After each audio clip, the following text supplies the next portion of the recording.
were in American Samoa, what surprised you the most? I guess what hit me the most is the condition of the factory that the workers were in. The factory was surrounded by fence and barbed wire on top and on the bottom, and they have a chain link fence around the whole factory and dormitory compound.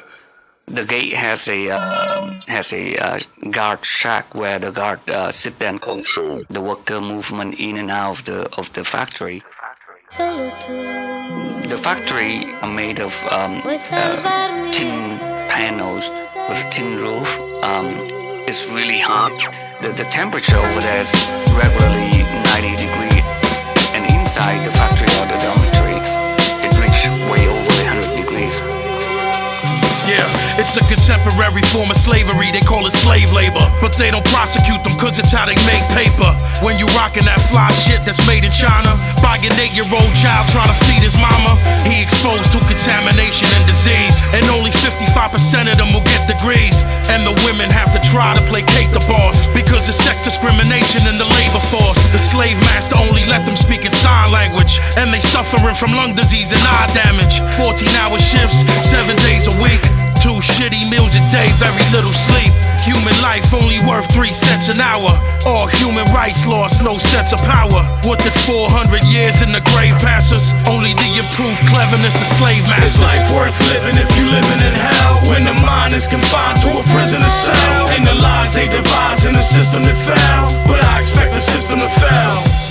Is life worth living if you living in hell? When the mind is confined to a prisoner cell, and the lies they devise in a system that fell, but I expect the system to fail. Many Chinese workers are forced to sign secret agreements known as shadow contracts before they leave China, severely and in some ways illegally restricting their activities while on American soil.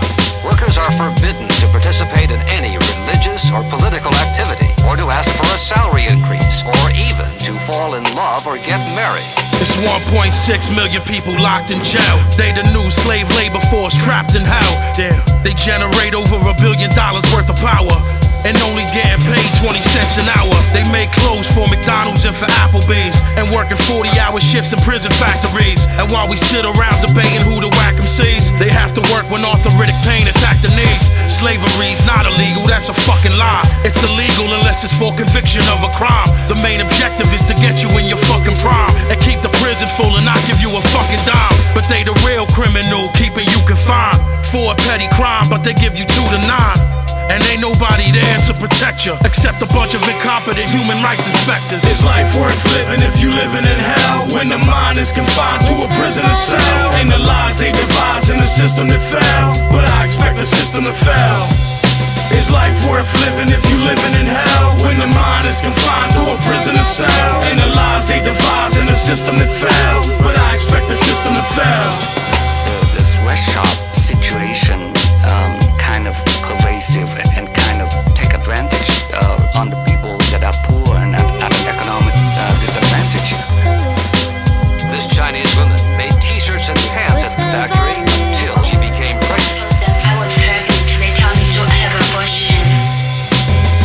Tushame says she refused to have the abortion and has now been barred from entering the factory. Allowing them to bring that onto U.S. soil is a very deep concern. We've now documented the fact that management coerces female workers to become pregnant into having abortions. Human rights workers say it's common practice.